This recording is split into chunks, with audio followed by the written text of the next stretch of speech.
എല്ലാവർക്കും എൻ്റെ വീഡിയോയിലേക്ക് സ്വാഗതം. ഇന്ന് ഞാൻ ഉണ്ടാക്കാൻ പോകുന്നത് പഴം കൊണ്ടുള്ളൊരു ഹലുവയാണ് കേട്ടോ. അപ്പോൾ അതെങ്ങനെ ഉണ്ടാക്കാൻ നോക്കാം. പിന്നെ എൻ്റെ ചാനൽ ആദ്യമായിട്ട് കാണുന്നവരാണെങ്കിൽ ലൈക്ക് ചെയ്യുക, ഷെയർ ചെയ്യുക, സബ്സ്ക്രൈബ് ചെയ്യുക കേട്ടോ.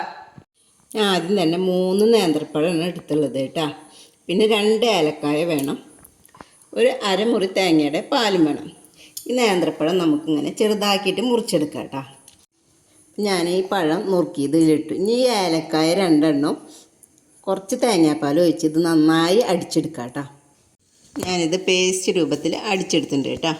ഞാനൊരു പാൻ ചൂടാക്കാൻ വെച്ചിട്ടുണ്ട്. ഈ പാനിലേക്ക് 2 ടീസ്പൂണ്, ചെറിയ ടീസ്പൂണാണ് കേട്ടോ, നെയ്യ് ഒഴിച്ച് കൊടുക്കുന്നുണ്ട് കേട്ടോ. ഇനി നമ്മൾ ഈ അടിച്ച് വെച്ച ഈ പഴമല്ലേ ഇതിലേക്ക് ഇട്ടിട്ട് നന്നായി വരട്ടിയെടുക്കാം കേട്ടോ. നന്നായി ഇളക്കി കൊടുക്കാം. നമ്മൾ ബാക്കിയുള്ള കുറച്ച് തേങ്ങാപ്പാലും കൂടി ഉണ്ട്, അതും കൂടി ഒഴിച്ചു കൊടുക്കുന്നുണ്ട് കേട്ടോ. ഇതിലത്തെ ഈ പാലും ഇതൊക്കെ ഒന്ന് നന്നായി ഒന്ന് വറ്റി വരട്ടെ കേട്ടോ. നമുക്ക് 3 ശർക്കര ഞാൻ ഉരുക്കിയതാണ് കേട്ടോ. ഇതിലേക്ക് ഒഴിച്ചു കൊടുക്കാം കേട്ടോ.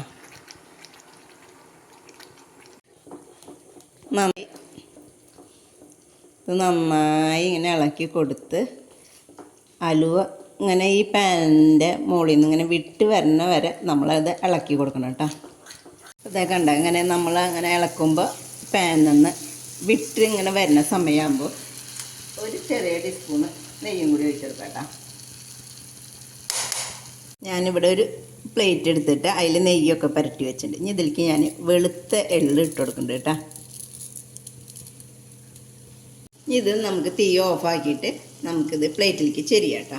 നന്നായി പരത്തിയിട്ട് ഇനി ഇതിൻ്റെ മീതെ നമുക്ക് കുറച്ച് എള്ളും കൂടി വെതറി കൊടുക്കാം കേട്ടോ.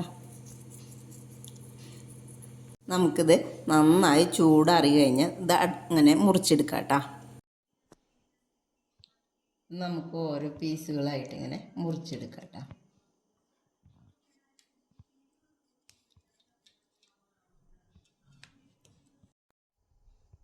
ഇതേപോലെ നമുക്ക് മുറിച്ചെടുത്ത് കഴിക്കാം കേട്ടോ. ഞാനിപ്പോൾ ഇത് 1 മണിക്കൂർ നേരം ചൂടാറാൻ വെച്ചിട്ടുണ്ടായിരുന്നു കേട്ടോ. എന്നാലും നമുക്ക് ഇതേപോലെ കട്ട് ചെയ്തിട്ട് കിട്ടുള്ളൂ കേട്ടോ. അപ്പം എല്ലാവരും ഇത് ഉണ്ടാക്കി നോക്കുക കേട്ടോ. പിന്നെ എൻ്റെ ചാനൽ ആദ്യമായിട്ട് കാണുന്നവരാണെങ്കിൽ ലൈക്ക് ചെയ്യുക, ഷെയർ ചെയ്യുക, സബ്സ്ക്രൈബ് ചെയ്യുക കേട്ടോ.